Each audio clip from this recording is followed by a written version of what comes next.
Cyprus के लार्नाका international airport से एक प्लेन 121 पैसेंजर्स के साथ उड़ान भरता है। उड़ान के 5 मिनट बाद 12,040 फीट की ऊंचाई पर टेक ऑफ कॉन्फ़िगरेशन अलार्म बजने लगता है, जिसको देखकर पायलट्स के पांव तले जमीन निकल जाती है, क्योंकि ये अलार्म तब बजता है जब प्लेन जमीन पर होता है और उड़ने के लिए बिल्कुल भी तैयार नहीं होता। उड़ान के 3 घंटे बाद प्लेन क्रैश हो जाता है, लेकिन हैरानी की बात यह थी कि प्लेन के क्रैश होने से पहले ही 121 पैसेंजर्स अपनी जान की बाजी हार चुके थे। जांच करने पर यह पता चला कि इसके पीछे वजह थी एक छोटा सा button. Welcome to another episode of interesting world.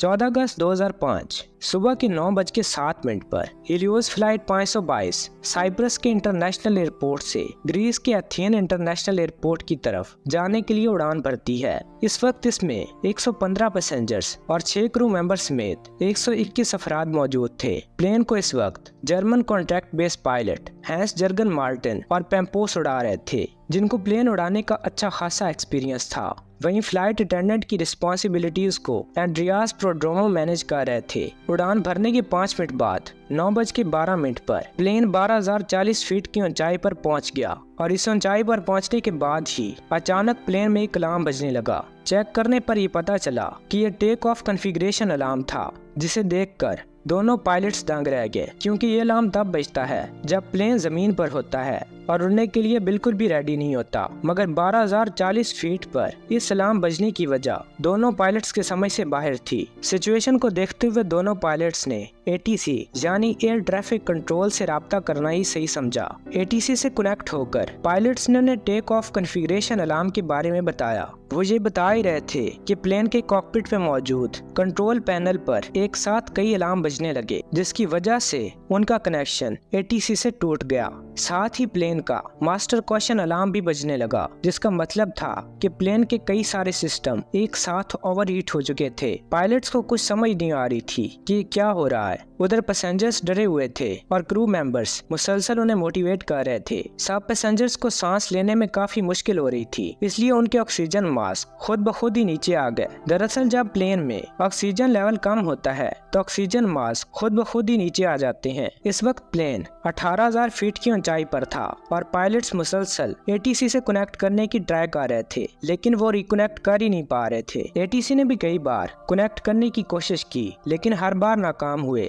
Plane मुसलसल ऊपर जा रहा था। आमतौर पर प्लेन को इस रूट पर 1.25 घंटे का वक्त लगता था, यानी तकरीबन 10:50 पर इस प्लेन को अपनी डेस्टिनेशन पर उतरना था। 9:30 तक प्लेन 34,000 फीट की ऊंचाई तक पहुंच चुका था। 9:37 पर यह प्लेन एथेन के फ्लाइट इन्फो रीजन में दाखिल हो गया। 10:12 से 10:50 तक एथेन की एयर ट्रैफिक कंट्रोल टीम ने रेडियो कॉल्स के जरिए फ्लाइट से राब्ता करने की कोशिश की, लेकिन वो कनेक्ट ही नहीं कर पाई। अब 10:50 हो चुके थे और इस वक्त प्लेन को लैंड करना था, मगर प्लेन का कोई अता पता ही नहीं था। किसी एक्सीडेंट की पॉसिबिलिटी होने की वजह से ATC ने अपने 2 बेहतरीन फाइटर जेट्स F-16 को प्लेन को ढूंढने के लिए भेजा।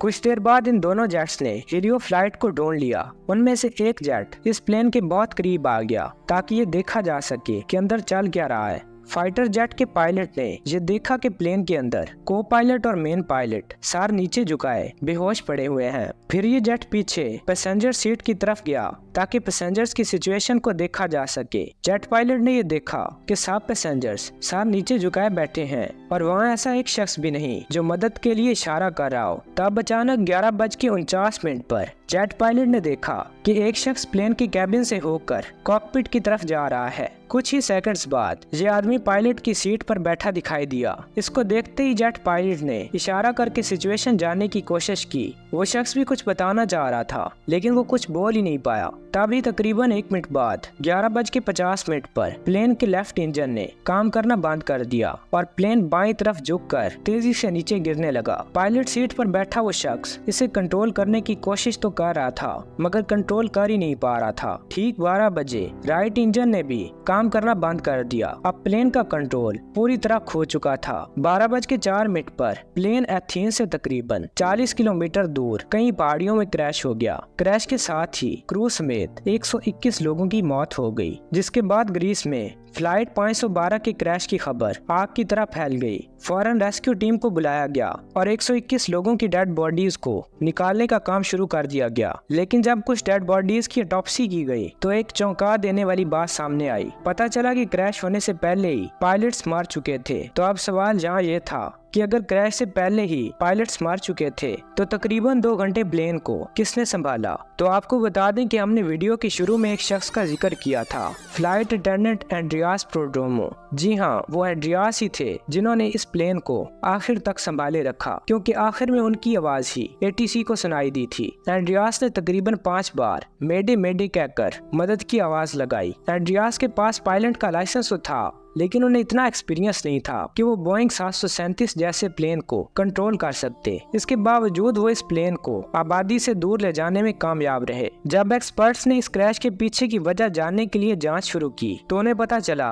कि प्लेन की लेफ्ट साइड पर झुकने की वजह फ्यूल की कमी थी, लेकिन अभी भी इस हादसे की जड़ तक पहुंचना बाकी था। इन्वेस्टिगेशन के दौरान एक ऑफिसर की नजर अचानक कंट्रोल पैनल के एक बटन पर पड़ी। ये बटन प्लेन के प्रेशर को सेट करने का था। इस बटन को देखते ही ऑफिसर को क्रैश की वजह मिल गई। आपकी इंफॉर्मेशन के लिए बता दें कि प्रेशर का बटन पूरे जहाज में एयर का प्रेशर कंट्रोल करता है। आमतौर पर जहाज में लगे इंजन बाहरी हवा को थोड़ा थोड़ा करके अंदर भेजते रहते हैं ताकि अंदर बैठे लोगों को ऑक्सीजन मिल सके। इसलिए यूजुअली इस बटन को ऑटोमेटिक मोड पर ही रखा जाता है, और अगर कभी मैनुअल मोड पर किया भी जाए तो इसका ध्यान पायलट या को पायलट को रखना पड़ता है। अब हादसे की जड़ तक पहुंचने के लिए हम आपको इंसिडेंट से एक दिन पहले ले चलते हैं, जब बोइंग 737 का ये जहाज अपनी रूटीन सर्विस के लिए गया हुआ था, जहां सर्विस करने वाले लोगों ने इसे मैनुअल मोड करके पायलट के हवाले कर दिया। प्लेन टेक ऑफ करने से पहले पायलट और को पायलट का इस तरफ ध्यान ही नहीं गया कि ये बटन मैनुअल पर ही रह गया है, जिसकी वजह से प्लेन में ऑक्सीजन लेवल आहिस्ता आहिस्ता कम हो गया और प्लेन में बैठे लोगों को बेचैनी होने लगी। पायलट को जब अलार्म सुनाई दिया तो उन्होंने जांच की, लेकिन उनका ध्यान एक बार भी इस बटन पर नहीं गया, जिसकी वजह से कॉकपिट में भी ऑक्सीजन लेवल कम हो गया और दोनों पायलट भी बेहोशी में चले गए। इसके अलावा अब क्रू मेंबर और पैसेंजर्स भी एक एक करके बेहोश होने लगे, क्योंकि पैसेंजर सीट पर लगा ये मास्क भी सिर्फ 12 मिनट की ऑक्सीजन ही दे सकता था। इसलिए अब लोग एक एक करके दम तोड़ रहे थे। एक वक्त ऐसा आया कि प्लेन में तमाम लोग दम तोड़ गए सिवाय एक के, और वो थे एंड्रियास। अब आप पूछेंगे कि आखिर वो कैसे जिंदा रह गए। दरअसल वो एक स्कूबा डाइवर थे, और स्कूबा डाइवर लंबे टाइम तक अपनी सांसें रोक सकते हैं, लेकिन अब उनकी हालत भी खराब हो चुकी थी। जैसे तैसे वो कॉकपिट में पहुंचे और प्लेन को कंट्रोल करने की कोशिश की, मगर वो इसमें नाकाम रहे, जिसकी वजह से ये लाशों से भरा प्लेन एथेन के करीब पहाड़ों में क्रैश हो गया। तो दोस्तों, आपको क्या लगता है कि इस हादसे का जिम्मेदार कौन था? कमेंट सेक्शन में अपनी राय जरूर दें। मिलते हैं नेक्स्ट वीडियो में, तब तक के लिए अल्लाह हाफिज।